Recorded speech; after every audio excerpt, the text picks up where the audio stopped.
আমাদের জীবিত। আমরা বাংলাদেশে কোনো বড় দল নই, তবে বিএনপির সাথে আমাদের ঐতিহাসিক পথ ছিল। আমরা 5 তারিখের পরিবর্তনের পরে আমরা 17 মাস অপেক্ষা করেছিলাম, বিএনপির সাথে ছিলাম। আজকের প্রধানমন্ত্রীর যিনি ছায়া প্রধানমন্ত্রী স্বরাষ্ট্রমন্ত্রী সালাউদ্দিন আহমেদ, তার পাশে থেকে থেকে আমরা চেয়েছিলাম একটি নতুন বাংলাদেশ করতে পারব। কিন্তু 17 মাসে তারা প্রমাণ করেছে আওয়ামী লীগ 17 বছরে যা করেছে তাও তারা অতিক্রম করেছে।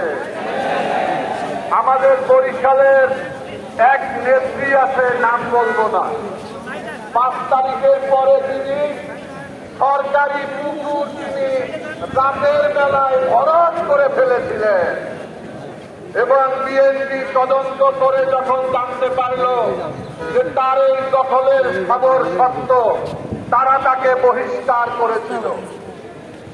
আজকে সেই নেত্রীকে এই বরিশাল নগরের দায়িত্ব দেওয়া হয়েছে।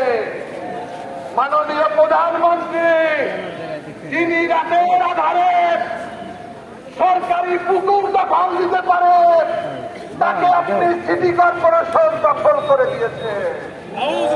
এই সিটি কর্পোরেশন তাদের কাছে নিরাপদ নয়। আগামী নির্বাচনে বরিশাল সিটি কর্পোরেশনের আমি আজকে আপনাদের কাছে আমাদের অ্যাডভোকেট মোয়াজ্জেম হোসেন হেলাল ভাইকে আপনারা ভোট দিয়ে জয়যুক্ত করবেন। চাঁদাবাজের হেলাল ভাইয়ের বাংলা বরিশাল। সংগ্রামী বন্ধুরা, আমার বক্তব্য তেমন কিছু দেওয়ার নাই। আমাদের রাতের আমাদের জাসপার নেতা শফিউল আলম প্রধানের সাথে দীর্ঘদিন আমরা আধিপত্যবাদ বিরোধী আন্দোলন সংগ্রাম করেছি।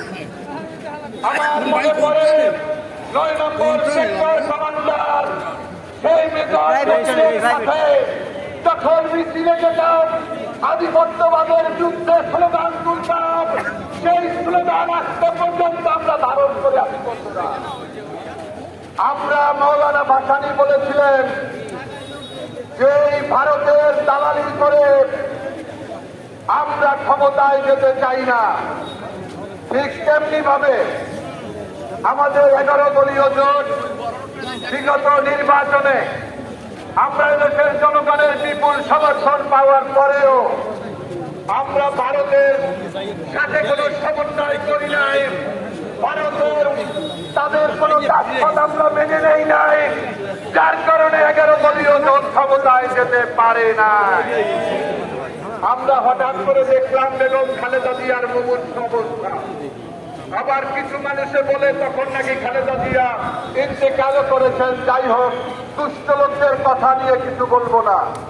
তখন তারেক রহমান বললেন যে আমার বাংলাদেশে আসতে অনেক বাধা আছে। 3 দিনের মাথায় দেখলাম সমস্ত বাধা কেটে গেল। এই বাধা কি ছিল মাননীয় প্রধানমন্ত্রী? এই বাধা ছিল কি ভারতের বাধা? এই বাধা ছিল কি দাসখতের বাধা? এই বাধা ছিল কি বাংলাদেশের সার্বভৌমত্বকে বিলিয়ে দেওয়ার বাধা?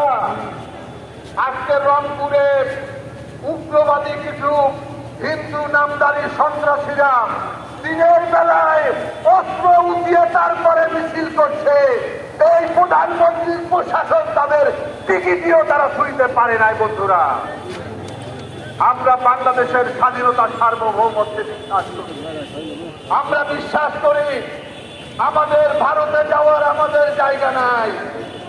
কিন্তু মাননীয় প্রধানমন্ত্রী, আপনারাও কিন্তু যেতে পারবেন না। আওয়ামী লীগ 17 বছর ভারতের পরম রাজ্য বানানোর জন্য বাংলাদেশের সার্বভৌমত্বকে ভারতের হাতে তুলে দিয়েও এদেশের জনগণের কাছে কিন্তু তারা টিকতে পারে না। আপনারা একই দিনে 2টি ভোট হলো, গণভোট এবং প্রতীকে ভোট। আপনারা প্রতীকের ভোট মেনে নিলেন আর গণভোট মেনে নিলেন না, এটা কেমন কথা? এদেশের 70% জনগণ ভোট দিয়েছে সংবিধান সংস্কারের জন্য। আপনারা সেই সংবিধান সংস্কার আপনারা মানবেন না, কারণ একটা, আপনারা জুলাই সনদ এবং আমাদের গণভোটের যে ব্যালট এটা পরে দেখবেন। এই গণভোটের ব্যালটের যে দাবিনামা আছে এগুলো যদি মেনে নেয় তাহলে প্রধানমন্ত্রী এবং দলের চেয়ারপারসন একই ব্যক্তি থাকতে পারবে না।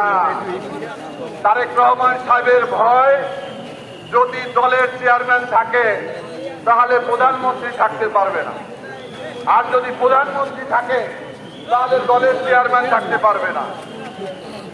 সংসদের বিরোধী দলের যে সমস্ত কমিটি আছে এই কমিটিগুলো বিরোধী দল থেকে তারপরে নিয়োগ দিতে হবে, ডেপুটি স্পিকার দিতে হবে, তারপরে আপনার রাষ্ট্রপতিকে ক্ষমতা বাড়াতে হবে, প্রধানমন্ত্রীর ক্ষমতা কমে যাবে। এজন্য তারা এই কাজ করতে চায় না। বরঞ্চ তারা নির্বাচনের পরেই তারা আওয়ামী লীগের অফিস তারা জাতি তারা করে দিয়েছে।